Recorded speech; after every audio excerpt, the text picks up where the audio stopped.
રાજ્ય સરકાર દ્વારા આગામી તારીખ 8 થી 15 ઓગસ્ટ દરમિયાન રાજ્યવ્યાપી હર ઘર તિરંગા કાર્યક્રમની ઉજવણી કરાશે. વડાપ્રધાન નરેન્દ્ર મોદીના માર્ગદર્શન અને મુખ્યમંત્રી ભૂપેન્દ્ર પટેલના નેતૃત્વ હેઠળ ગુજરાત સરકાર દ્વારા પણ તારીખ 8 થી 15 ઓગસ્ટ દરમિયાન સમગ્ર રાજ્યમાં 78મા સ્વાતંત્ર્ય દિનની ઉજવણી કરવામાં આવશે. સરકાર દ્વારા તારીખ 8 ઓગસ્ટથી 15 ઓગસ્ટ દરમિયાન સમગ્ર દેશમાં હર ઘર તિરંગા અભિયાનની ઉજવણી કરવામાં આવનાર છે. વડાપ્રધાન નરેન્દ્ર મોદીના માર્ગદર્શન અને મુખ્યમંત્રી ભૂપેન્દ્ર પટેલના નેતૃત્વ હેઠળ ગુજરાત સરકાર દ્વારા પણ તારીખ 8 થી 15 ઓગસ્ટ દરમિયાન સમગ્ર રાજ્યમાં 78મા સ્વાતંત્ર્ય દિનની ઉજવણી કરવામાં આવશે. 15મી ઓગસ્ટે ભારતને અંગ્રેજોના શાસનમાંથી દેશ આઝાદ થયો હતો. ભારત આ વર્ષે 78મા સ્વાતંત્ર્ય પર્વની ઉજવણી કરવાનો છે. 78મા સ્વાતંત્ર્ય પર્વ પૂર્વે દેશ અને રાજ્યમાં તિરંગા યાત્રા યોજીને ઉજવણી કરવાનો છે, જેના ભાગરૂપે પ્રદેશ ભાજપ કમલમ કાર્યાલય ખાતે તિરંગા યાત્રા આયોજન માટેની બેઠક મળી હતી, જેમાં હર ઘર તિરંગા યાત્રા અભિયાન દેશના ઇન્ચાર્જ અને રાષ્ટ્રીય મહામંત્રી તરુણ ચુગ અધ્યક્ષતામાં બેઠક મળી હતી. ગુજરાત ભાજપના હર ઘર તિરંગા યાત્રા શરૂઆત 10 ઓગસ્ટથી રાજકોટ ખાતે શરૂ થશે, જેમાં ભાજપના રાષ્ટ્રીય અધ્યક્ષ જેપી નડ્ડા પ્રસ્થાન કરાવશે, જે 15 ઓગસ્ટ સુધી રાજ્યભરમાં યોજાશે. ગુજરાતમાં હર ઘર તિરંગા યાત્રા સંયોજક તરીકે ઉપાધ્યાય ગોરધન ઝડફિયાએ જવાબદારી સોંપાઈ છે. ત્યારે ગુજરાતના આયોજન અંગે વાત કરતા ગોરધન ઝડફિયાએ જણાવ્યું હતું કે હર ઘર તિરંગા યાત્રા અભિયાન સમગ્ર દેશમાં 15મી ઓગસ્ટ સુધીના કાર્યક્રમો થશે. હર ઘર તિરંગા અભિયાન પ્રદેશ ભાજપ દ્વારા આયોજન કરવામાં આવ્યું છે. કાયદા ફેરફાર કરીને રાષ્ટ્રધ્વજ ફરકાવી શકાય છે, ત્યારે પ્રત્યેક નાગરિક જોડાય તે પ્રયાસ છે. તો પ્રત્યેક ઘર સુધી રાષ્ટ્રધ્વજ લગાવીશું તે અંગે રૂપરેખા ભાગરૂપે હર ઘર તિરંગા 10 થી 15 તારીખ સુધી યોજાશે, જેમાં 5 કાર્યક્રમો અભિયાનમાં હશે. જેમાં જેટલી સ્વતંત્ર સેનાની પ્રતિમા હશે તેની પ્રતિમાની સફાઈ અને પુષ્પહાર કરવામાં આવશે. મહાનગર વિશાળ જનતા સાથે જનસમૂહ નીકળશે, એટલે કે રાજ્યના 585 મંડળોમાં પદયાત્રા યોજાશે. રાષ્ટ્રીય નેતૃત્વ પણ રેલીમાં જોડાશે. આમ આખા અભિયાન સ્વાતંત્ર્ય પર્વ નિમિત્તે યોજાશે. નમસ્કાર પત્રકાર મિત્રો, આજે પ્રદેશ કાર્યાલય ખાતે આદરણીય સી આર પાટીલ સાહેબ તેમજ કેન્દ્રીય મહામંત્રી શ્રી તરુણ ચુગજીની ઉપસ્થિતિમાં એક બેઠક રાખવામાં આવેલી હતી. આ બેઠક અંગેની વિગતવાર માહિતી આપવા માટે પ્રદેશના ઉપાધ્યક્ષ શ્રી ગોરધનભાઈ ઝડફિયા અને હર ઘર તિરંગા કાર્યક્રમના ઇન્ચાર્જ તેઓ ઉપસ્થિત છે. તેમને વિનંતી કરીશ કે આપ સૌને માહિતી આપશે. હા, સૌને નમસ્કાર. આપણે વચ્ચે ઉપસ્થિત ભાઈ યજ્ઞેશભાઈ, જુબિનભાઈ અને આપ સૌ સમગ્ર દેશમાં એક 15મી ઓગસ્ટના સુધીના જે કાર્યક્રમો છે એને અમે રાષ્ટ્રીય સ્તરેથી હર ઘર તિરંગા એક અભિયાન શરૂ કર્યું છે અને એના અંગેની વિગતવાર બેઠક અમે કેન્દ્રની બેઠક થયા પછી 1-2 દિવસમાં આપની સાથે વિગતવાર એના માટેની વિગતો આપીશું. પરંતુ આજે આ અભિયાનના ઇન્ચાર્જ અને રાષ્ટ્રીય મહામંત્રી આદરણીય તરુણ ચુગજી, રાષ્ટ્રીય અમારા પ્રદેશના અધ્યક્ષ પાટીલ સાહેબ, એમની ઉપસ્થિતિમાં આ અભિયાનને રાજ્ય સ્તરે નીચે સુધી લઈ જવા માટે કાર્ય યોજના જે બનાવી છે એના સંદર્ભમાં આજે બેઠક કરી છે. ખાસ કરીને આઝાદ ભારતના લગભગ 75 વર્ષ આપણે બધાએ પૂરા કર્યા છે અને એના સંદર્ભમાં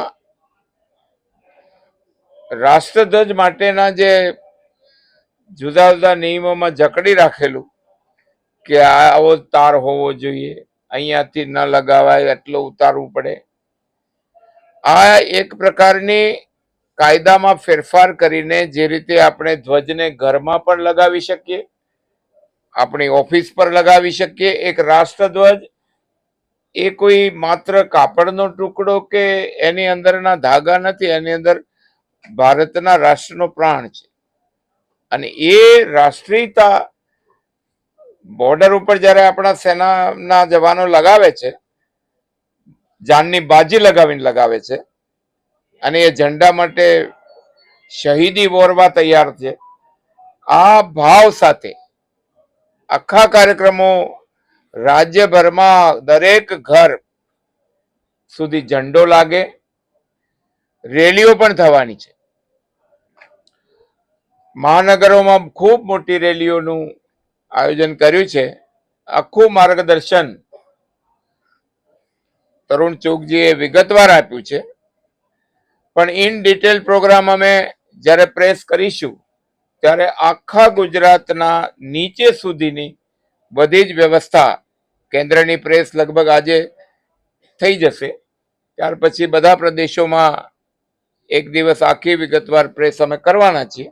પણ આજનો કાર્યક્રમ હર ઘર તિરંગા, અને એનું અત્યારથી જ 11 તારીખથી 10 તારીખથી 15 તારીખ સુધીના જુદા જુદા કાર્યક્રમો અમે હાથમાં લીધા છે, અને એના માર્ગદર્શન માટે તરુણ ચુગજી અહીંયા આવ્યા હતા. બાકીની વિગતો અમે જ્યારે પ્રદેશની પ્રેસ કરીશું ત્યારે આપીશું, કારણ કે કેન્દ્રની પ્રેસ થયા પછી અમે પ્રદેશમાં પ્રેસ કરવાના જ છીએ. નહીં, કાર્યક્રમોની ટૂંકમાં કહી દઉં, કાર્યક્રમ 4-5 પ્રકારના હશે. કાર્યક્રમનો પ્રકાર એવો હશે, એક પ્રકાર એવો છે કાર્યક્રમનો કે જેટલી પણ પ્રતિમાઓ છે મહાપુરુષોની, સ્વાતંત્ર્ય સેનાનીઓની, યુદ્ધના શહીદ સ્મારકો છે, વોરિયર્સ મેમોરિયલ છે, આ બધાની સફાઈ, પુષ્પહાર, શ્રદ્ધાપૂર્વક વંદન, આ ઉપરાંત જુદા જુદા શહેરો, નગરો, મંડળો એમાં તિરંગા રેલી, એ બાઇક રેલી નહીં, કર્ણાવતી મહાનગર, રાજકોટ, સુરત, વડોદરા અને બધા જ મહાનગરોમાં વિશાળ જનતા સાથેનો જનસમૂહ એ નીકળશે. અને 500 જેટલા 85 જેટલા અમારા મંડળો છે સંગઠન, એમાં પણ હા બધી જ પદયાત્રા હશે. મોટરસાયકલ રેલી નહીં હોય, પદયાત્રા હશે તિરંગા સાથે. અને વિગતવાર ક્યાં ક્યારે હશે, કોણ ક્યાં આવશે, રાષ્ટ્રીય નેતૃત્વ પણ રેલીઓમાં આવશે, પ્રદેશ નેતૃત્વ પણ આવશે, અને રેલીઓમાં લીડરશિપ પણ જોડાશે. પણ વિગતવાર તારીખ રેલીઓ કાઢવાની 10 તારીખથી શરૂ કરીએ છીએ અને 14 તારીખ સુધી રેલી કરીએ છીએ. અને આના સંદર્ભમાં એક બીજો કાર્યક્રમ પણ કરીએ છીએ કે આપણને જે આઝાદી મળી છે, અને એ પહેલા અને ખાસ કરીને પાર્ટીશન વખતે જે લોહી રેડાયું છે,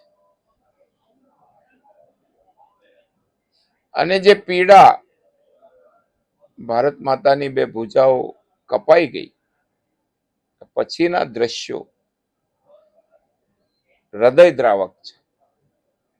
અને એના સંદર્ભમાં પણ અમે વિભાજન વિભીષિકા 14મીએ એ કાર્યક્રમની વિગત હું તે દિવસે પ્રેસમાં આપીશ. પરંતુ આ દેશના લોકો યાદ રાખવા જેવો, હૃદયમાં વેદના ભરીને પડ્યું છે ભારત, એ આવતી પેઢીને, ઇઝરાયલ ને યહૂદી એમ કહેતા હોય, next time will meet in Jerusalem, 1000 વર્ષ પછી. તો ભારતે આ પીડાને પણ યાદ રાખવી. Bureau report, Janadesh news, Gandhinagar.